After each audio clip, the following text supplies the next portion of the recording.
Les panneaux de limite de vitesse peuvent parfois être difficiles à repérer, mais souvent, on peut se servir de notre environnement pour avoir une idée de la limite de vitesse. Dans la plupart des cas, en ville, sauf indication contraire, la limite est de 50 km/h.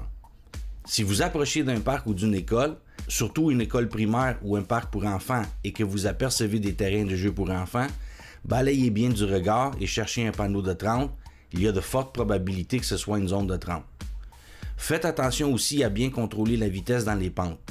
On a tendance à trop en prendre en descendant et trop en perdre en montant.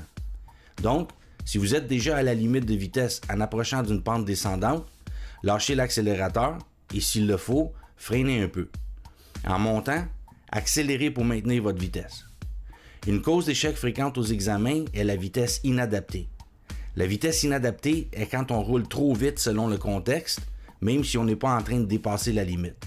Exemple, dans une zone où la vitesse est limitée à 50, mais la route est recouverte de neige, 50 c'est trop vite.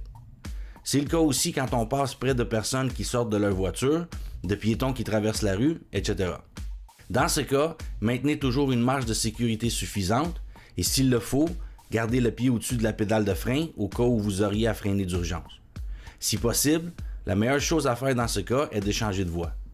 Faites attention aussi de respecter la limite de vitesse dans les stationnements, qui est toujours plus basse que sur les rues, 15 dans ce cas ici. N'oubliez pas de mettre votre clignotant et de faire vos vérifications rétroviseur et angle mort avant chaque changement de voie. On ne peut pas changer de voie sur une ligne pleine ni dans une intersection, donc portez une attention particulière en arrivant aux intersections. Souvent, il y a des lignes pleines juste avant. Si vous faites plusieurs changements de voie successifs, vous devez enlever et remettre le clignotant et refaire les vérifications à chaque fois. Petit truc pour savoir si la voiture dans la voie qu'on veut emprunter est assez loin pour que l'on puisse changer de voie. Si on la voit au complet dans notre rétroviseur, elle est assez loin. Si on ne la voit pas au complet, ça veut dire qu'on n'a pas une distance sécuritaire pour le faire. Autre erreur très fréquente, les nouveaux conducteurs ont souvent tendance à trop attendre avant de changer de voie afin de se préparer pour un virage. Faites-le d'avance, au moins un bloc ou deux avant de tourner si possible.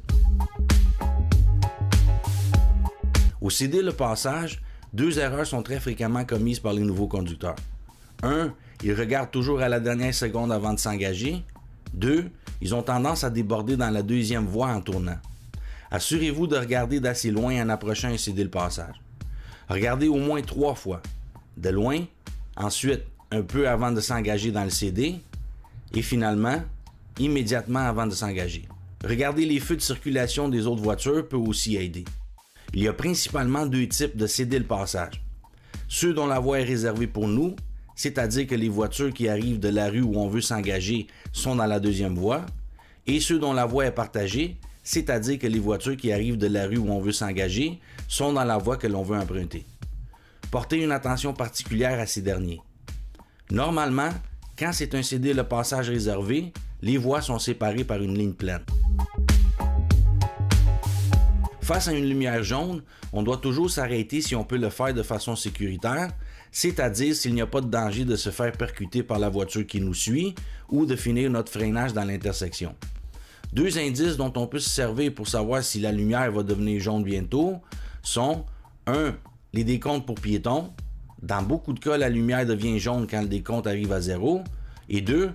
Le fait que la lumière que l'on approche est verte depuis longtemps. En gros, en arrivant à une lumière jaune, on doit se poser la question « Est-ce que j'ai le temps de l'arrêter ?» au lieu de « Est-ce que j'ai le temps de la passer ?» Après un virage, vous devez toujours emprunter la première voie disponible. Chose que très peu de gens font dans la vie de tous les jours, comme vous pouvez constater ici. À l'examen, c'est très important de le faire. Si la première voie est obstruée par des voitures stationnées ou si c'est une voie réservée, on entre dans la prochaine voie disponible, dans ce cas-ci, la deuxième. Si on vient de tourner dans un boulevard à 3 voies ou plus, on essaye le plus possible de libérer les voies des extrémités. La voie de gauche est pour ceux qui veulent rouler plus vite, et dans la voie de droite, il peut y avoir des voitures stationnées, des autobus ou d'autres obstacles. Dans les zones résidentielles surtout, on a tendance à couper un peu trop en diagonale dans les virages à gauche. Ça peut être très dangereux car on risque un face-à-face. Il faut faire attention de bien rester de notre côté de la route. Donc, même s'il n'y a pas de ligne sur l'asphalte, imaginez-en une qui sépare la rue en deux sens. Une loi relativement récente, le corridor de sécurité a été mis en place de façon à protéger le personnel des services d'urgence ainsi que certains autres employés de services routiers.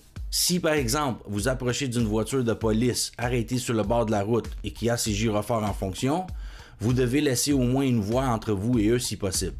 Si ce n'est pas possible ou sécuritaire, ralentissez quand vous passez à côté et tenez votre pied au-dessus du frein de façon à pouvoir intervenir si c'est nécessaire. J'espère que vous avez aimé cette vidéo et bonne chance à votre examen.